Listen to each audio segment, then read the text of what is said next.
بسم اللہ الرحمن الرحیم۔ عصر کے بعد خدا کی انوکھی تسبیح جو پڑھنے والے کو زمین سے آسمان کو پہنچا دیتی ہے۔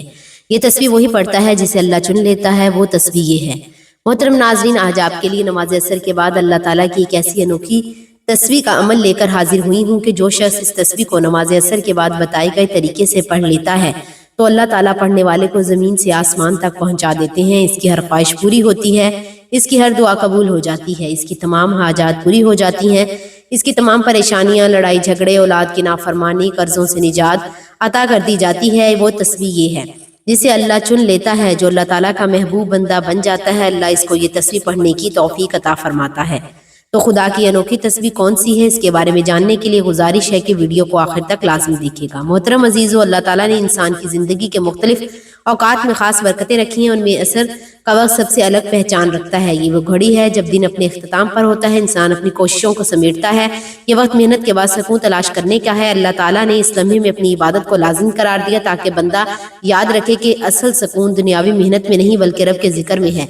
قرآن میں اللہ نے سورۃ العصر کے ذریعے قسم کھا کر بتایا، بے شک انسان خسارے میں ہے سوائے ان لوگوں کے جو ایمان لائے، نیک عمل کرتے رہے، صبر اور حق کی تلقین کرتے رہے۔ گویا اللہ نے صاف اعلان کر دیا، جو بندہ اس وقت ایمان اور عمل کے ساتھ اپنے آپ کو سنوارتا ہے اور کبھی خسارے میں نہیں رہتا۔ یہی وجہ ہے کہ صحابہ کرام رضی اللہ عنہ اس وقت کو کبھی ضائع نہیں کرتے، بلکہ عصر کے اوقات میں وہ اللہ کا ذکر کرتے، تلاوت کرتے، اپنی دعائیں مانگتے، کیونکہ وہ جانتے یہ گھڑی جب رب کا نام فرشتے اللہ کے حضور پیش ہوتے ہیں۔ حدیث میں آیا ہے کہ ملاقات ہوتی ہے اور اللہ پوچھتے ہیں میرے بندوں کو کس حال میں چھوڑا؟ فرشتے کہتے ہیں اللہ ہم نے انہیں اس حال میں چھوڑا، وہ نماز ادا کر رہے تھے۔ سوچیے جب کسی بندے کے نماز کا ذکر خود فرشتے اللہ کے سامنے کریں تو وہ بندہ کتنا خوش نصیب ہوگا۔ محترم عزیزو، یہی وقت دعاؤں کی قبولیت کا بھی ہے، یہی وقت رزق اور برکت کے دروازے کھلنے کا بھی ہے۔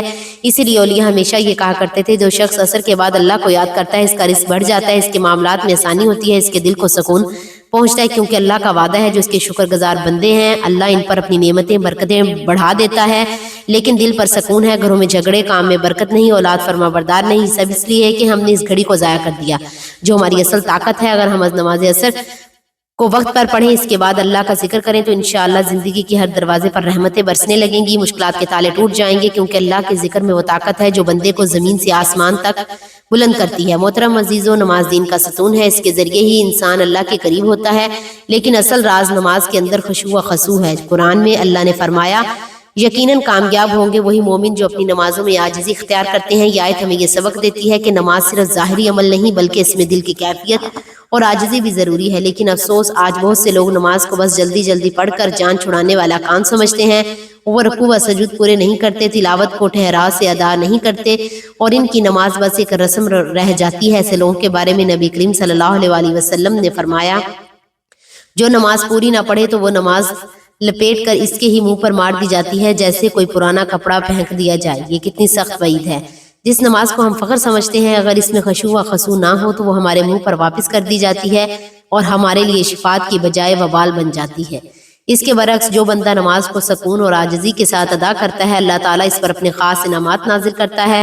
حضور اکرم صلی اللہ علیہ وسلم نے فرمایا، بندہ جب نماز میں ہوتا ہے تو اپنے رب سے ہم کلام ہوتا ہے اور جب تک وہ نماز میں کھڑا رہتا ہے رحمتیں اس پر برستی رہتی ہیں۔ خشوع کے ساتھ ادا کی گئی نماز محض ایک فرض پورا کرنا نہیں بلکہ بندے کے اوپر اللہ کی رحمت کا نزول ہے، اس کے گناہوں کی معافی ہے، اس کے دل کا سکون ہے اور اس کی زندگی میں برکت کا دروازہ ہے۔ محترم عزیزو، خشوع والی نماز وہ ہے جس میں انسان اللہ کے سامنے اس طرح کھڑا ہو جیسے وہ یقین سے کہہ رہا ہو کہ اللہ اسے دیکھ رہا ہے۔ یہ کیفیت دل کو نرم کرتی ہے، آنکھوں کو اشفار کرتی ہے اور زبان کو اللہ کے ذکر میں مصروف رکھتی ہے۔ ایسے ہی بندوں کے بارے میں حدیث میں ہے کہ قیامت کے دن سب سے پہلے نماز کا حساب لیا جائے گا۔ اگر وہ درست ہوئی تو باقی اعمال بھی درست ہوں گے، اگر وہ بگڑی ہوئی تو باقی اعمال بھی بگڑ جائیں گے۔ جو لوگ نماز پڑھنے کے بعد کچھ دیر بیٹھ کر اللہ کا ذکر کرتے ہیں، ان پر اللہ کی رحمتیں نازل ہونا شروع ہو جاتی ہیں۔ نبی کریم صلی اللہ علیہ وسلم نے فرمایا، جب بندہ نماز پڑھ کر اپنی جگہ بیٹھا رہتا ہے، اللہ کا ذکر کرتا ہے تو فرشتے اس کے لیے دعا کرتے ہیں اور اللہ اسے معاف کر دے، اے اللہ اس پر رحم فرما۔ اس کا مطلب یہ ہے کہ جو لوگ نماز کے بعد اللہ کے ذکر میں کچھ وقت گزار لیتے ہیں، وہ نہ صرف فرشتوں کی دعا کے حقدار ہو جاتے ہیں بلکہ ان کی زندگی میں بھی اللہ کے رحم اور سکون سے بھر جاتی ہے۔ محترم عزیزو، یہ تسبیح جو کہ عصر کی نماز کے بعد خدا کی انوکھی تسبیح ہے، یہ آپ نے اس طرح پڑھنی ہے کہ جو بھی آپ عصر کی نماز ادا کر لیں، اس کے بعد کسی سے بات کیے بغیر وہیں پر بیٹھ جائیں، سب سے پہلے پیارے آقا صلی اللہ علیہ وسلم پر درود پاک پڑھیں۔ آپ نے 3 مرتبہ درود پاک پڑھنا ہے۔ جو ہمارا چینل ہے وہ درود پاک پڑھ لیں، یعنی درود ابراہیمی ایک مرتبہ ثواب کی نیت سے میرے ساتھ بھی پڑھ لیں۔ درود پاک پڑھ لیں۔ اللہم صلی علی محمد و علی محمد کما صلیت علی ابراہیم وعلی آل ابراہیم انک حمید مجید۔ اللہم بارک علی محمد وعلی آل محمد کما بارکت علی ابراہیم وعلی آل ابراہیم انک حمید مجید۔ محترم عزیزو، درود ابراہیمی کی اپنی الگ فضیلت ہے۔ حضور اکرم صلی اللہ علیہ وسلم نے فرمایا، جس نے مجھ پر ایک مرتبہ درود بھیجا، اللہ تعالیٰ اس پر 10 رحمتیں نازل فرماتا ہے، اس کے 10 گناہ معاف کر دیے جاتے ہیں اور اس کے 10 درجات بلند کر دیے جاتے ہیں۔ اسی لیے عمل کی ابتدا شروع درود شریف سے کرنے میں برکت ہے۔ درود پاک کے فوراً بعد آپ نے اللہ تعالیٰ کے ایک نام کی تسبیح پڑھنی ہے۔ اس کو آپ نے 100 مرتبہ پڑھنا ہے، چاہے ہاتھ کی انگلیوں پر پڑھیں یا تسبیح کے دانوں پر۔ آپ نے یا مجیب پڑھنا ہے۔ یا مجیب کا مطلب ہے دعاؤں کو قبول کرنے والا۔ جب بندہ عاجزی سے نعم پکارتا ہے تو اللہ تعالیٰ اس کی فریاد کو سنتا ہے اور اس کی حاجت کو پورا فرماتا ہے۔ دنیاوی فائدہ یہ ہے کہ مشکل حالات آسان ہو جاتے ہیں، انسان کی زبان میں تاثیر آتی ہے اور دعائیں جلد قبول ہونے لگتی ہیں۔ اور آخری فائدہ یہ ہے، بندہ اللہ کے مقربین میں شمار ہونے لگتا ہے۔ یا مجیب 100 مرتبہ پڑھنے کے بعد عزیزو، آپ نے 3 مرتبہ سورۃ الکوثر پڑھنی ہے۔ یہ قرآن کی سب سے چھوٹی سورت ہے، لیکن اس کے اندر بہت بڑے خزانے ہیں۔ بسم اللہ الرحمن الرحیم۔ انا اعطیناک الکوثر فصلی لربک وانحر انا شانئک ھو الابتر۔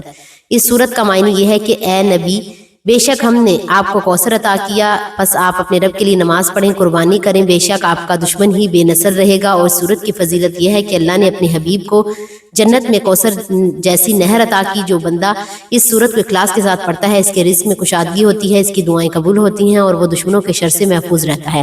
اس کے فوراً بعد آپ نے خدا کی انوکھی تسبیح پڑھنی ہے، جو کہ اللہ کی توحید کا سب سے عظیم کلمہ ہے، لا الہ الا اللہ وحدہ لا شریک لہ لہ الملک و لہ الحمد وہو علی کل شیء قدیر۔ اس کلمے کا مفہوم یہ ہے کہ اللہ کے سوا کوئی معبود نہیں، وہ اکیلا ہے، اس کا کوئی شریک نہیں، اس کے لیے بادشاہی ہے، وہ اسی کے لیے تعریف ہے، وہی زندہ ہے، وہی مارتا ہے، وہ ہمیشہ زندہ ہے، اس کے ہاتھ میں تمام بھلائیاں ہیں، وہ ہر چیز پر قدرت رکھنے والا ہے۔ اس کے پڑھنے کی دنیاوی برکت یہ ہے کہ انسان کا ایمان تازہ ہوتا ہے، دل کو نصیب ہوتا ہے، اور مغربی برکت یہ ہے کہ بندہ قیامت کے دن اللہ کے عرش کے سائے میں ہوگا۔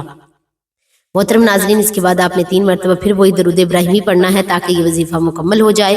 عاجزی کے ساتھ اللہ کے حضور دعا مانگیں، گڑ گڑا کر اور رو کر اپنی حاجتیں بیان کریں۔ اللہ تعالیٰ جسے چاہتا ہے اپنی محبت میں چن لیتا ہے، اور یہ عمل کریں وہ اللہ کا محبوب بن جاتا ہے۔ جو اللہ کا محبوب بن جائے اس کی دعائیں رد نہیں ہوتی، اور یہ عمل دنیاوی مشکلات کو ختم کرنے والا ہے۔ قرض کی ادائیگی آسان ہو جاتی ہے، بیماریاں دور ہو جاتی ہیں، دلوں میں سکون اور گھروں میں برکت آتی ہے۔ سب سے بڑھ کر یہ کہ آخرت کے لیے نجات کا ذریعہ ہے۔